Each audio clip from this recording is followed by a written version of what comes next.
nobody warns you about this part. The part where becoming the best version of yourself starts costing you people you genuinely loved. Not toxic people. Not bad people. People who were real. People who mattered. And the growth still required losing them. Because most women expect the people closest to them to celebrate the transformation. To cheer for the boundaries. To applaud the healing. To be proud of the woman emerging. And some do. But some, without meaning to, start pulling away. Getting quieter. Feeling more distant. Not because they stopped caring. Because the dynamic shifted. And the dynamic was what held the relationship together. Picture the friendship. 5 years. Maybe 10. She knows everything about you. The versions of you that cried on her floor. The versions that made bad decisions together. The versions that needed each other to survive. And now she sits across from you at dinner, and something feels different. Not wrong. Different. You are talking about the book you read. The boundary you set. The investment you made. The morning routine that changed everything. And she is nodding. But her eyes say, I don't know this version of you. And the honest truth is that you are not the same woman who needed what the friendship was originally built on. And neither of you knows what to do with that yet. Here is what nobody tells you about growth. Not every relationship was built to hold every version of you. Some were built for the wounded version. And the wounded version was real. And the love was real. And the loss is real. But staying wounded to preserve the dynamic is not loyalty. It is self-abandonment.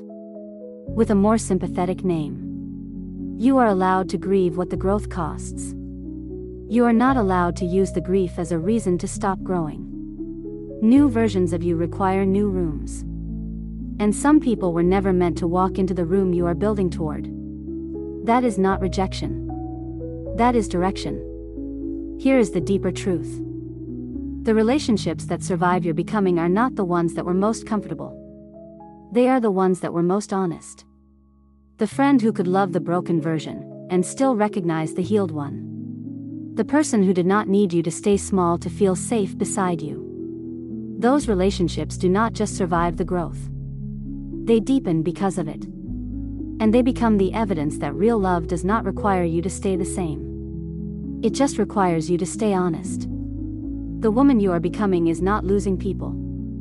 She is learning which relationships were built on who she was, and which ones are strong enough to hold who she is becoming. And that distinction, between love that needs you small and love that celebrates you whole, is one of the most important things she will ever learn about herself. And here is the part that will start a real conversation. Sometimes the people who leave during your growth are not leaving because they cannot handle the new you. Sometimes they are leaving because the new you no longer needs them in the way that made them feel important. And that is a much harder truth to sit with. Because it means the loss is not always about them being wrong. Sometimes it is about the relationship having served its purpose. And both people knowing it, even if neither one says it out loud. Drop growing below if this names something you are living right now.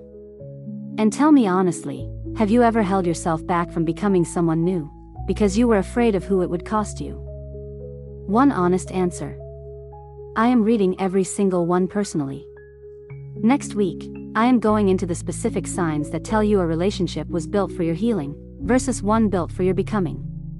Because knowing the difference, before you lose something you did not have to, changes everything. Subscribe. Hit the bell. That one is coming fast. Rise. Heal. Elevate.